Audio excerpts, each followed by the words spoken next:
What's going on, guys? Welcome back to the channel, another video. In this video, I have a ton of paints left over from my last pour, and I'm not gonna waste them. So, we're gonna just do a flip cup and see what we get. I mean, some of these colors I really would rather they don't mix, but it is the nature of the beast. So we're just gonna start layering these colors, okay? I have no idea how some of these colors are gonna play with each other. I hope they play nice, but we will see. So I got some of this bright yellow. I love this orange color. It's fluorescent orange from Artist Loft. Beautiful. But yeah, so all these colors were mixed 3 parts pouring medium, 1 part paint, 1 to 2 drops of the OGX coconut milk hair serum in each one.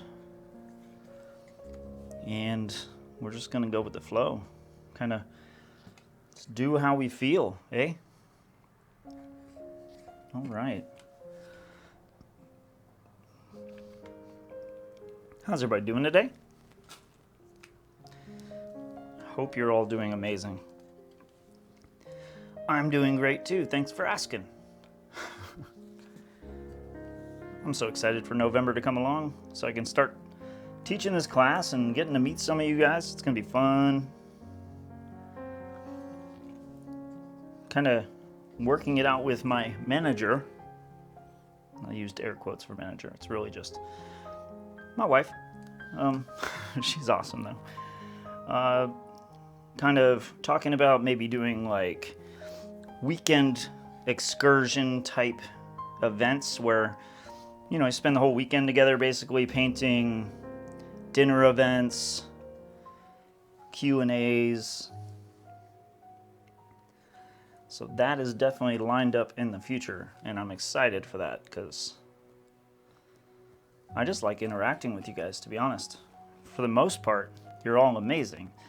There's the 1 and 2s that try to just be toxic in the comment section, but for the most part, you are all lovely human beings. I don't think we're gonna fill up this whole cup.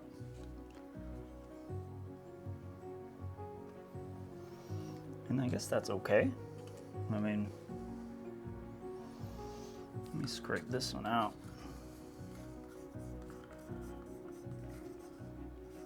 I love the yellow color and I love that orange color, so I don't want to miss any of those.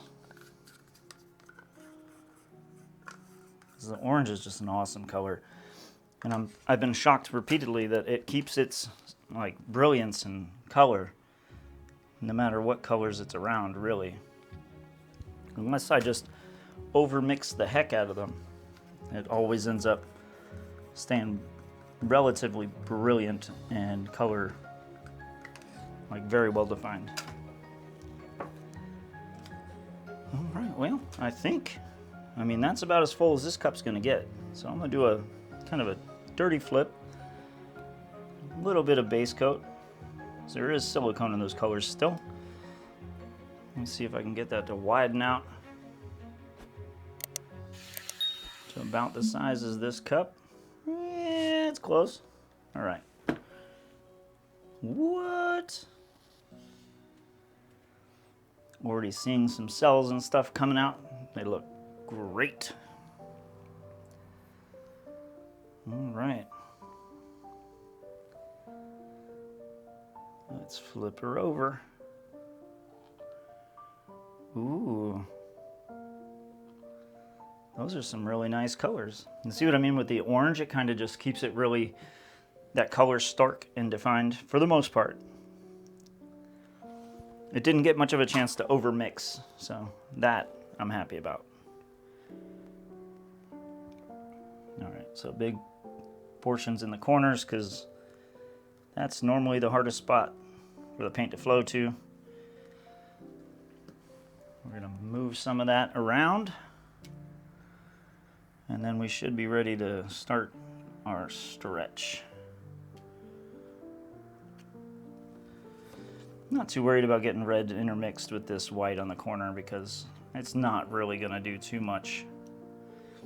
Most of that should either get covered or roll over the edge. So I'm not super concerned.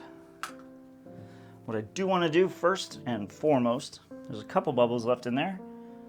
There's some large ones too. I'm going to pop them, but also heat up these paints and create some really cool cell effects. I mean, did you see those things just explode? It was nuts. Love it. All right, so we're gonna give it a nice gentle spin. We'll probably have to do 1, maybe 2 decent spins to get everything to the point where we got some decent coverage. As you see, all 4 corners have already flown to the edge. That's awesome. Now we're just working on that middle portion. We have a nice transparent area over there. That's so wicked looking. Love that. All right. Let's see. What can I do without... Well, we can just give it another spin. I'll spin it the other direction. There we go. That's so cool how that cell's like right in the middle. It's like, this is my home and this is where I will be. All right, I think we got good coverage now. We sure do. All right. Look at that though. That's a nice little flow going on. I wonder if I was to heat that with a torch, what it would do. First, I'm gonna try the heat gun. I still get a lot of comments as to which one I prefer, the heat gun or the torch. And this might help illustrate it better than what I could tell you. As you can see, like the cells that are developing, they're developing very slowly. It's not a really violent reaction. It's very controlled. Now it's a stark difference when I use the torch. When I use the torch, I'll try to use it right across the center here, and you're gonna see like the difference is it's harder to control, and the cells just explode. You see right there? Much harder to control. And the cells are smaller.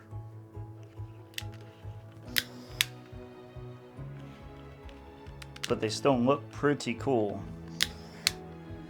I must say. Ooh, we got a little flame flying out of that one, huh?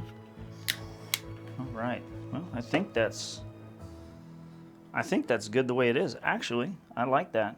You can see the magenta coming through, the fluorescent orange, that brilliant band of yellow, the reds. I love it. Well, let me bring you guys down. We're gonna check it out. Yeah, these cells came out pretty cool. I really love that really bright band of yellow and orange that are kind of just holding hands, skipping across the painting. Man, that's pretty. Can't wait to see this one dry. This thing looks so good.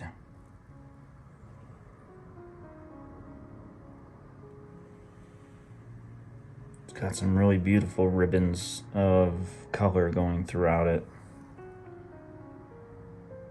And like leopard print cells.